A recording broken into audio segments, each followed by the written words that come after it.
Hoje nós vamos falar de milagres, né? Deus colocou no meu coração para dar continuidade, né? Já que deixou aberto, vamos falar sobre milagres, né? Quem quer um milagre na vida, né? Acho que todo mundo, né? Está buscando um milagre, quer que aconteça algo sobrenatural.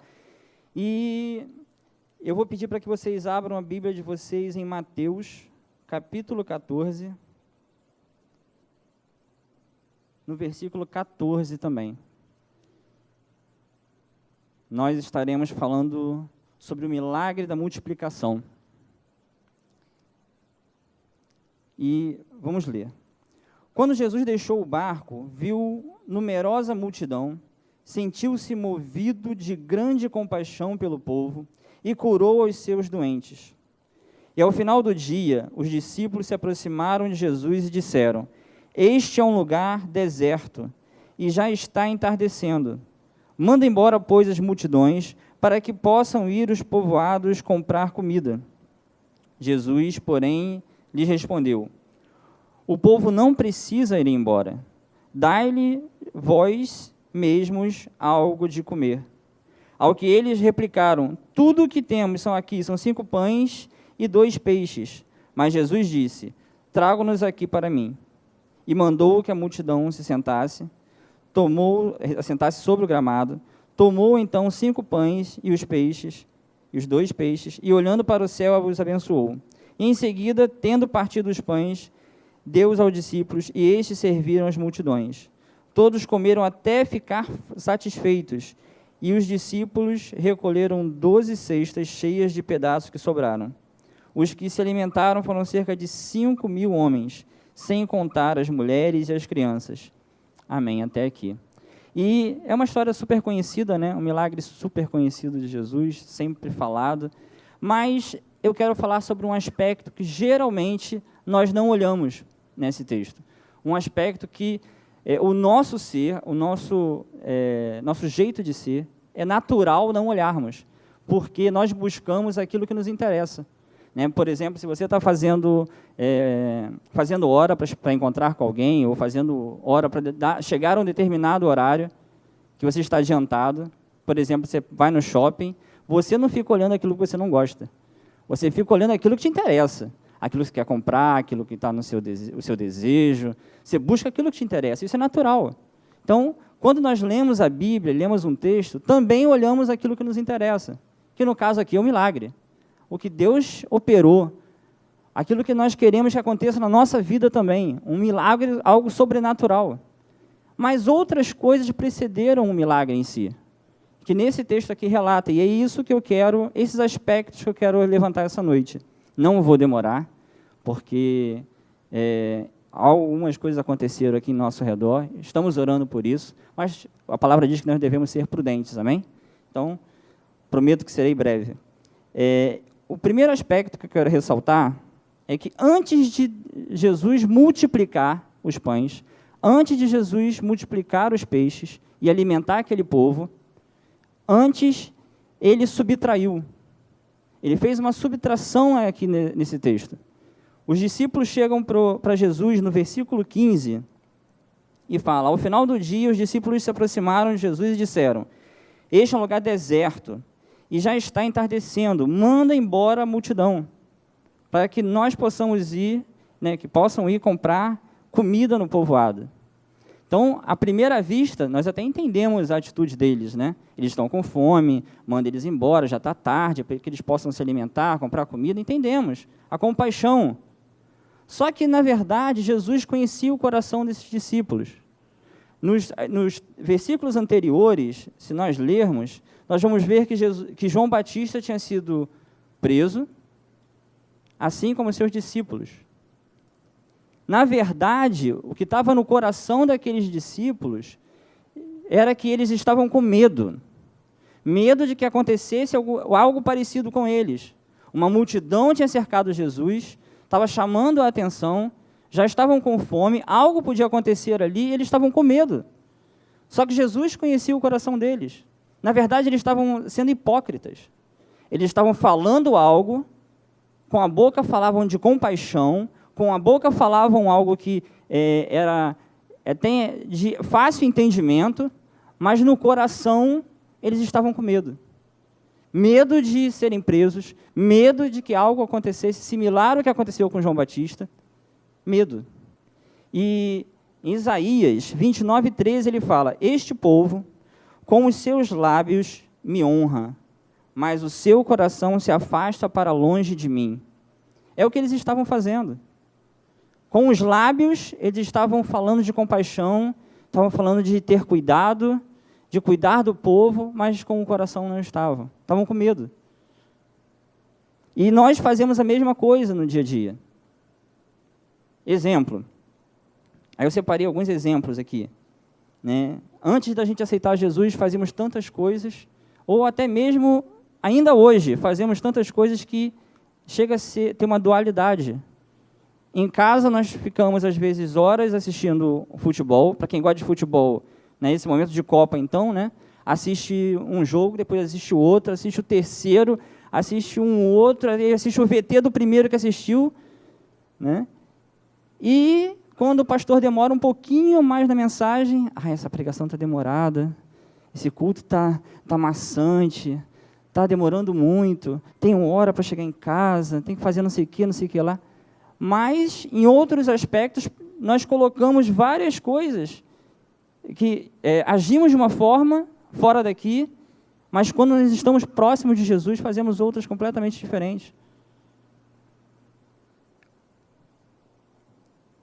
Gastava grande parte do salário para sustentar vícios, sustentar coisas que não eram do agrado do Senhor, que não edificavam, e nós fazemos isso até hoje. Mas quando é para abençoar a obra do Senhor, nós temos um coração duro. Nós estamos sendo hipócritas. Nós não estamos sendo transparentes. Sabe, essa palavra, quando eu li esse texto e falou nesse aspecto, me falou muito sobre transparência. Deus só vai tratar algo em nós se eu permitir que ele enxergue ou que as pessoas me vejam os meus defeitos. Só que nós, seres humanos, temos é comum nós tentarmos esconder os nossos defeitos. Porque eu tenho vergonha. Vergonha que a pessoa saiba daquilo que é minha falha. Eu tenho medo que o Felipe saiba dos meus erros. O que ele vai pensar de mim? Só que, enquanto eu agir dessa forma, eu estou guardando esses meus erros, guardando aquilo que Deus quer tratar, e nunca serei curado. Deus colocou uma pessoa aqui, que é a figura do pastor, o pastor Felipe, que ele vai ser usado por Deus para tratar daquilo que está de errado na sua vida, aquilo que está impedindo você de alcançar 100% do que Deus planejou para a sua vida. Só que nós escolhemos encobrir isso. Nós falamos coisas bonitas, temos atitudes boas, mas o nosso coração está cheio de impurezas. A palavra diz que nós somos como sepulcros caiados, lindos, ornamentados com mármore, por fora lindos, perfeitos, mas por dentro fedemos a podre. Enquanto nós não colocarmos para fora e não sermos quem nós somos realmente, isso não será tratado. Ficaremos como aquele povo, dando volta no deserto, e volta no deserto, até morrerem todos, e levantar uma nova geração. Eu não quero que levante uma nova geração. Eu quero que Deus me use. Amém? Um segundo aspecto que eu quero levantar, nós estamos falando de aspectos que são aspectos que nós temos que agir. Essa parte de abrirmos, de diminuirmos, ou melhor, diminuir a hipocrisia, diminuir aquilo que está acobertando o que nós realmente somos nós que temos que fazer. Não é Deus que vai operar isso em nós. Amém? Então, cada um tem que fazer isso e tomar essa atitude. E ainda nesse aspecto, né, um certo jovem ele havia se negado a fazer algo na obra do Senhor. e as justificativas deles eram boas, né, até entendíveis. Faculdade, estudo, curso, e trabalhava. Então, não tinha tempo para trabalhar na obra do Senhor. Passou um tempinho, esse jovem começou a namorar. Magicamente, o tempo apareceu. Estava sempre com a namorada, saía com a namorada, ia para o cinema com a namorada. Magicamente, o tempo apareceu. Então, em vários aspectos, nós fazemos isso com Deus. Nós damos tantas justificativas para tantas coisas que Deus capacitou a mim e a você, que tem dons que Ele deu somente para vocês, que não deu para mim. E Ele está esperando que vocês peguem esses dons e utilizem. Não sou eu que vou fazer, é você. Deus deu para você. Amém? E o segundo aspecto é o aspecto de somar. E para isso eu vou pedir algumas pessoas. Vem cá, Léo. Vem cá, Felipe. Deus deu um aspecto, para a gente somar. Sobe. Fica com medo não, vocês já estão aqui em cima mesmo. E o somar é engraçado, porque Jesus, Ele manda os discípulos dar. Né? Deem comida a eles. Na verdade, Jesus pegou a responsabilidade que Ele tinha de alimentar aquele povo e deu para os discípulos. Vai lá, alimentem o povo.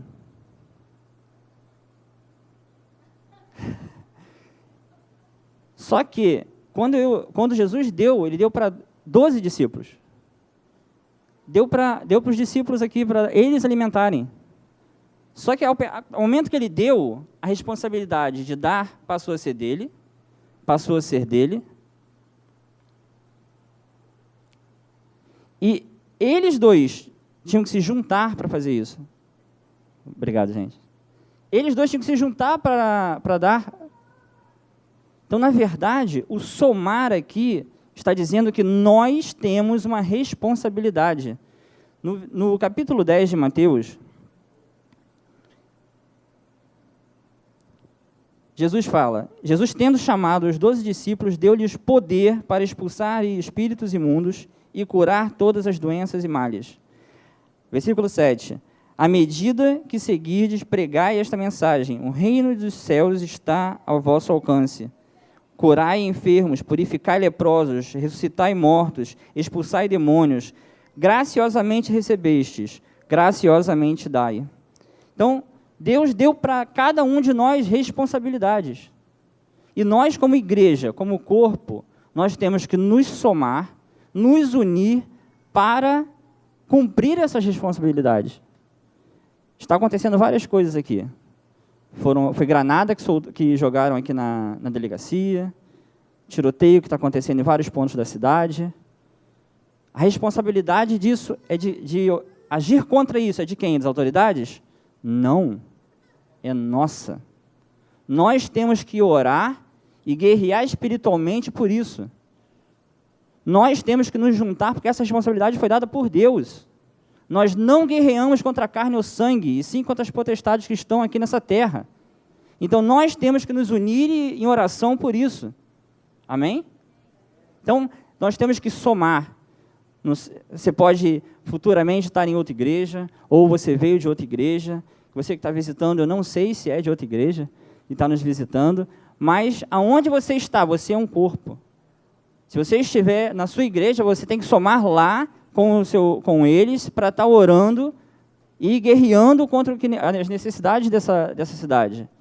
Se você faz parte da ILAM, você tem que se juntar aqui em oração para guerrear para Niterói, pela vida dessa igreja, para que essa igreja avance, conquiste as pessoas que Deus preparou para que nós cheguemos até elas.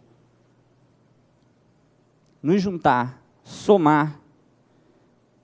A responsabilidade de alimentar as pessoas que estão com fome não é do governo, é nossa. Deus vai dar a condição para cada um aqui, e vamos nos juntar, e vamos saciar a fome desse povo. Nós vamos nos juntar e expulsar os demônios desse povo. Nós temos que somar e não dividir. E não dividir. Amém? Outro aspecto.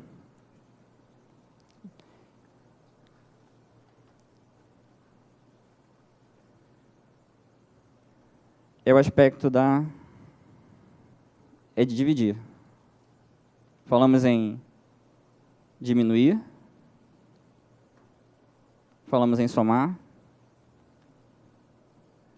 Agora vamos dividir. E para dividir, ele tem aqui o versículo. Deixa eu voltar aqui. O versículo 17 a 19. Ao que eles replicaram e disse: tudo o que temos aqui são 5 pequenos pães e 2 peixes. Jesus pediu para que trouxesse até eles e mandou que as multidões se sentassem. Sobre o gramado, tomou os 5 pães e os 2 peixes, olhando para o céu, abençoou, e em seguida, tendo partido, deu aos discípulos, e estes serviram as multidões. Então, Jesus dividiu. Antes da multiplicação, os discípulos tiveram que pegar aquilo que eles tinham. Eles falaram assim: Jesus, nós só temos 5 pães e 2 peixes. Então, em primeiro lugar, antes de dividir, antes do milagre, antes de multiplicar, eles tiveram que pegar o que eles tinham e dar, colocar na mão de Jesus. Eu não sei o que Jesus tem pedido para você. Eu não sei aquilo que o Senhor tem colocado no seu coração para você dar. Não necessariamente esse dar é financeiro. Talvez seja financeiro também. Mas pode ser algo que você tenha muito guardado e não queira dar para ninguém, mas Deus está mandando você dar. Talvez o seu tempo, talvez o seu carro, para ir pegar um irmão que não tem carro e tem dificuldade para vir à igreja. Talvez para você ir lá na casa do seu familiar e dar tempo e amor para aquele familiar que ele não fala direito com você. Tenho certeza que Deus tem pedido algo para cada um aqui. Mas nós temos que dar. Deus só vai multiplicar se nós, em primeiro lugar, tivermos atitude, tomarmos as atitudes que esse texto aqui mostra.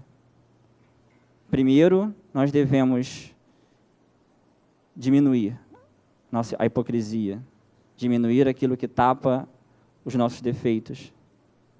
Devemos somar como igreja. Devemos dividir aquilo que temos. Eu falei dos dons. Deus deu dons a cada um aqui. E quantos dons estão enterrados? Músicos, cantores, pessoas que trabalham com criança excepcionalmente, e tantos outros dons.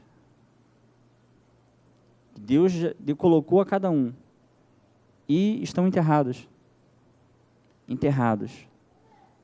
Só tem uma coisa que acontece com algo que está enterrado: apodrece.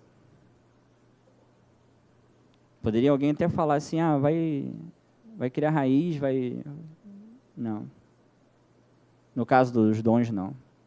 Apodrece. E algumas coisas, quando a gente deixa de fazer por muito tempo, a gente perde a prática, a gente esquece, quando vai tentar fazer, não faz bem feito, porque a gente cria ferrugem. Então, nós precisamos ter, em primeiro lugar, essa atitude. A atitude de abrir o caminho para o milagre. Aí sim, vem multiplicar, que é o último aspecto que eu vou falar essa noite. Já encerrando, o último aspecto da multiplicação, aí isso é com Jesus. Esse é o aspecto que todos nós buscamos. O aspecto em que algo vai acontecer, que o sobrenatural de Deus vai vir e que nós estaremos prontos, porque tomando essas atitudes, nós estaremos prontos para o Kairos de Deus. Não para o Cronos, que é aquele tempo determinado, onde você estabelece um período e que naquele período ali vai acontecer. Não. O Kairos é o momento, é onde o dedo de Deus encosta na sua vida e transforma. E o milagre acontece. E a sua família que estava destruída se recompõe. E seu filho que estava nas drogas volta para Jesus. Ele se liberta das drogas. E por aí vai. Aquilo que está no teu coração mais íntimo, que você olha que é impossível, o dedo de Deus vem, toca e acontece. A restauração, vida.